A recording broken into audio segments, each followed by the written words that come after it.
তোমরা আমাকে দেখে ভাবছো তো দিদিভাই নতুন ড্রেস পরে রেডি হয়ে কোথায় যাচ্ছে। একদম ঠিক ধরেছো, আজ আমরা যাচ্ছি শিবরাত্রি উপলক্ষে আমাদের এখানে মন্দিরে মেলা হয় সেখানে।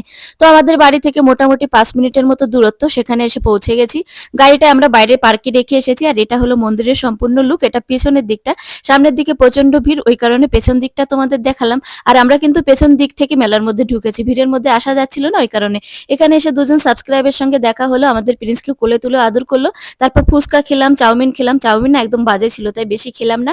আর এখানে ঝুলাটায় না ছেলে মেয়ে উঠেছে, তোমাদেরকে দূর থেকে সম্পূর্ণ দেখিয়ে দিলাম। রোদের মধ্যে ঝুলায় উঠে ছেলেটা না হাঁপিয়ে গেছে, তাই একটুখানি আইসক্রিম কিনে ওকে খেতে দিচ্ছি। তো বলছে মাম্মি এটা খাবো না, ভালো লাগছে না, গ্লাসের আইসক্রিম কিনে দাও। সত্যি এই গ্লাসের আইসক্রিমটা না খেতে হেভি টেস্টি, আমি একটুখানি খেয়ে দেখলাম।